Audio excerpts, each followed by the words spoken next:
Masterpiece Powers Gaming Theater presents The Art of the Tank. The presentation of this program was made possible in part by a grant from the Gamers Against the Proliferation of Battlefield Hardline Foundation, and by additional grants from Peasant Accusation Blueberries, and by viewers like you. Greetings everyone, I'm Pyrex238, your humble host guiding you through the trials and tribulations of dominating crybaby, talentless noobs in the air, land, and sea. And what better way to do that than in the tank? The purpose of this video is to serve as a supplement to a more in-depth article of the same name, which I encourage you to check out at www.powersgaming.com/blog. The article is a basic outline of how the tank is best utilized, the best loadouts, effective tips, tricks, and strategies to maximize your rage-inducing potential. With just a few minutes of your time, you can be one of the most loved, endearing treasures of any server. Players will both respect your ability to devastate them in any conceivable situation, and admire your ability to remain alive despite their repeated attempts to kill you. Chapter 1: Controls and UI. One of the most important things when driving a tank is being aware of your surroundings. As you can see from my UI here, I have a very large mini-map. It's about as big as it will go. I believe that's about 200%. A lot of people may be a little distracted by that. It's very large. It obstructs a large portion of the screen, but it is single-handedly one of the most important things you can have to be successful at the tank. Understanding your surroundings is very important. You can only see a very small portion of your surroundings. Unlike infantry, transitions and turning is a lot slower. Reactions certainly can be slower as well, and you need to anticipate a lot more. Sometimes enemies do not show up on the map. This enemy, for instance, he did not even show up on the map. But if you keep a close eye on your map, you can see I have a Dorito to my right. I noticed him and went ahead and got the kill.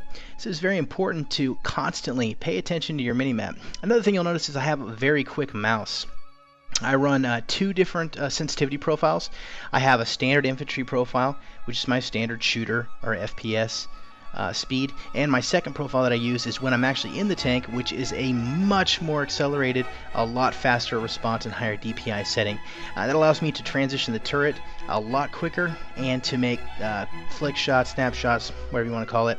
As you can see, I'm looking at my map now and I see this jet taking a strafe run at me, and my purpose of what I'm doing is I'm trying to watch what angle the jet is attacking me from, and I'll turn my turret to the opposing side and his trailing side and try to catch him with canister on his way out. Within a close enough situation, you can take out a jet with one shot from the canister. It's also always make sure you're paying attention to enemy choppers, especially attack choppers. If you're not careful and you do not have your active protection ready, they can finish you off in one hit. But as you can see, as long as you're diligent, you pay attention to the minimap, there's a lot of opportunities to get kills in the air and especially on the ground. So multiple sensitivities for being in the tank and on foot, as well as increasing the size of your minimap, adjusting its transparency. These are really effective tools to getting started with the tank and increasing your chances of success. Chapter 2: Movement and Evasion.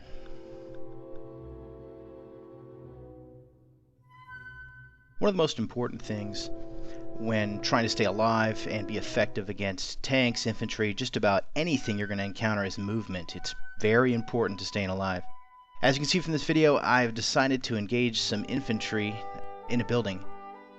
Always keep my eye on my back. I got a vehicle here, but primarily I'm focused on the infantry in this building. And you'll see me, I picked a shooting lane, as you can see, down this street, and I'm moving back and forth to provoke misses. You can see they're missing a lot. The purpose here is essentially to expose the infantry to take a shot, but not have them effective against you. A couple shots are always going to hit, and eventually I'm killed, being a little aggressive there. But it is an example of how effective movement can be, especially when you're engaging infantry.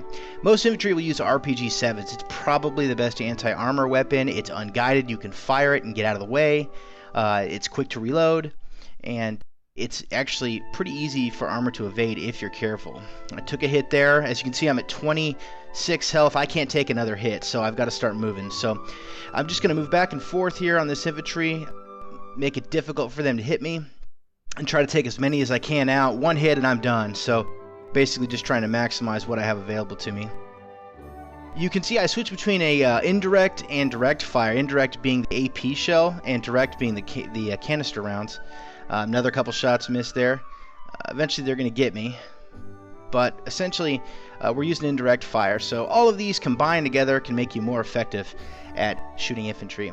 However, we'll pretty much take all of this that we've just covered and give you an example of what can happen. I'm going to be a little aggressive here in this clip. I've got a gunner, one of my good friends, Drunk Elvis, and he's going to help me out, and we're going to try to take out as much infantry as we can. And for the few moments of glory here is fairly effective. So there's one missed. Over the next few minutes of this battle, about 2/3 of the missiles fired at me are going to be evaded, so it keeps me alive for longer. Now, some you cannot evade, such as lock-ons, javelins, those kind of things. You cannot evade those. That's when you need to have your active, and it's always make sure to conserve your active protection. When you're getting a lock and there's a missile in the air warning, that's when you need to hit your active, especially if you know it's infantry that's firing at you. So right here, as you can see, I'm always moving. I don't want the infantry to know where I'm at, because essentially what they're trying to do is get on the opposing side for cover. So I always want to let them know and make them feel uncomfortable that they can't hide from me, reload, and take another shot, and just keep them off guard. We got some infantry up here on the mountain, and that's not a good place to be. So I'm going to just take advantage of this and start picking them off.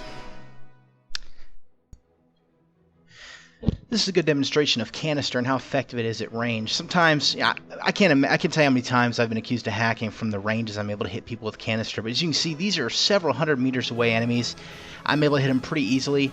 You have to make sure that you line up the shots very carefully at this kind of range. You must be directly in the center of the target, but if you are, you can get the kill.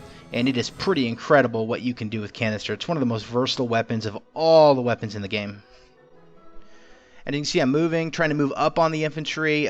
My suggestion would be you can always close on engineers, but be very wary about closing the distance on snipers and support, because they have C4 and they may be wanting you to do that. It's always important whenever you're moving, keep a close eye on the ground. Anything that glows that's small is probably a C4 or mine, and it will kill you or disable you. You do not want that. Occasionally there'll be an opportunity that presents itself for what I like to call a mini-map kill. I'm going to show you a good example of one. If you take a glance at the mini-map, Adrito is going to appear very briefly in the northeast side of the map. There he is. I'm going to orient my tank, line him up on my mini-map, and he's just over the hill, so I'm just going to run him over. Pretty easy kill. Take a couple more shots on my way out. As you can see, they're firing RPG-7s at me. They're going to miss at this kind of range. They're just too far away. I'm moving. As long as you don't stay stationary, you're going to have a lot of success if you keep your distance from infantry. So that's always a key component, is making sure you never get too close depending on who you're dealing with.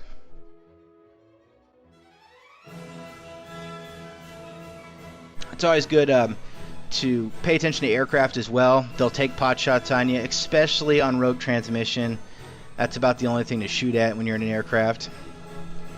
Right here, I'm trying to stay moving. I'm using indirect fire. He gets on the ground. Whenever I've got several infantry together, I prefer to switch to indirect to try to damage all of them or get a kill on multiple at the same time. Got a jet coming in here. Took a shot at him. Looks like it stalled him out. Got him again with the canister. So it's always important. You can see these now. Right now, they're starting to switch their weapons. This usually will happen.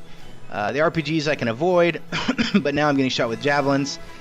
But now, when you get a shot with the javelin, you notice I'm stopping, and the reason I do that is because if I can kill him, the rocket generally, if it's an indirect shot, will tear off away from me if I get his kill. So essentially you can stop and risk it, kind of a game of chicken, but if you kill the infantry that's locked you, his missile will usually go haywire and go flying off. That won't hit me, but generally that's a rule of thumb that works.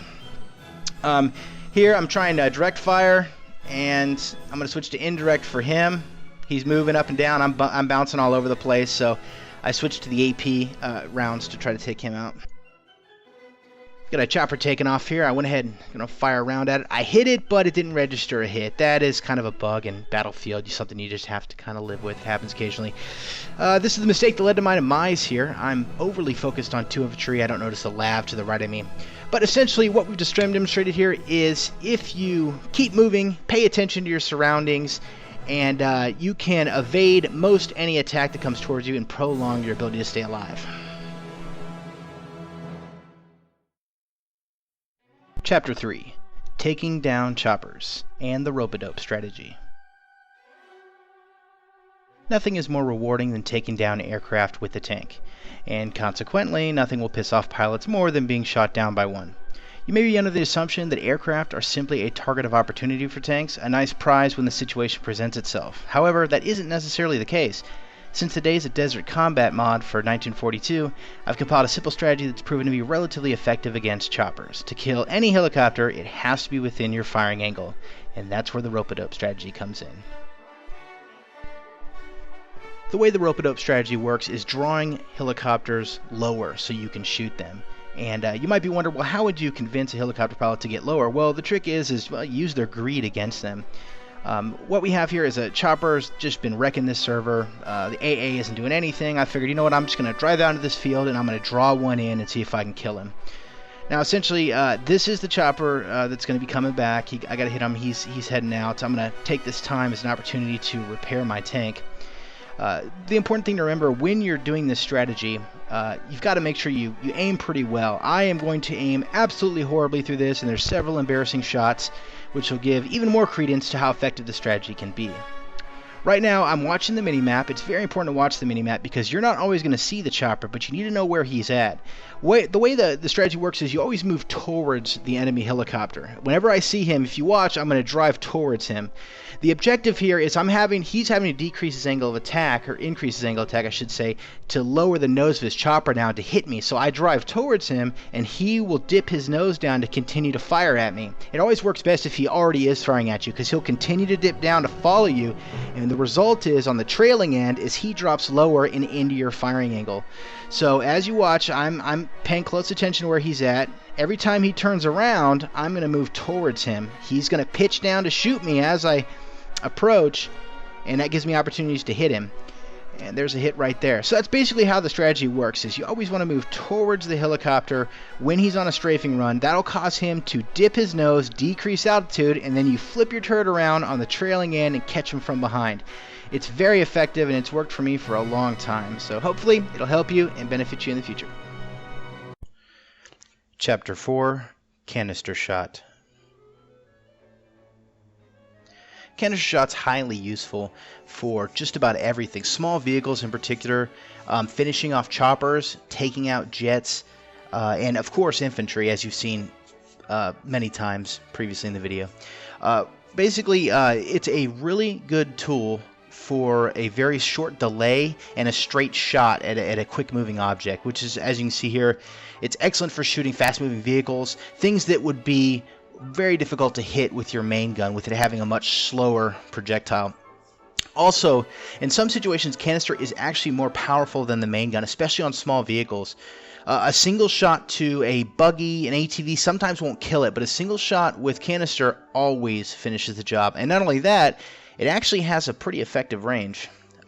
You always want to make sure that you have your mini-map. Of course, I've said this many times before, but you always want to make sure you're watching your mini-map for infantry opportunities like that, and also to maximize the use of canister, because canisters it has several advantages over the main gun. For instance, here you can see is range. It's great for range. You don't have to compensate for drop. It's a straight shot. Also for shooting aircraft and helicopters. Landing a main gun shot on a chopper is not very easy, but when you do hit it, you won't kill it. It's disabled, as you can see. So you have to come back and use the canister to finish it off. It's pretty much a gimme shot. Canister will take on a chopper sometimes up to 30 damage. It depends on how good of a shot you get on the chopper. Usually you're going to see 15 to 20, somewhere in that neighborhood. So it is a good tool to finish off a chopper. It's not really a good tool to to take one on, and you'll have to bleed it down. You're going to empty your magazine trying to do it. That's not really what it's for. It's really just to finish them off. It's also good for between load shots. Here, I did not have my main gun loaded. I switched to canister, and I was able to take out that infantry. So it is really useful in that regard. Also, it's good for maintaining your reload on your main gun. Your main gun's for armor, and that's really what it should be used for. Sometimes I use it as an area damage weapon, splash damage when I have infantry that I can't see or they're hidden or obscured. So it's always good to switch between your main gun and your canister so you don't deplete your main gun and get stuck in a situation where you have canister shot but you don't have any main gun rounds. Here in this situation, you can see an infantry gets out. I fired my main gun because I wasn't sure exactly where he was going to go. I was going to hit him with some splash damage, and I watched this icon and I was able to catch him in air. That is something that would be very difficult to do with the main gun, but with canister it's a lot easier. Especially C4 Jeeps, you got to pay attention to them, especially if you start doing pretty good and you get a little bit dominating with the tank. A lot of people will grief you, and they will try to get you with C4 on their buggies, Jeeps, ATVs. Watch your mini-map. Your gunner looking out will also help you out as well.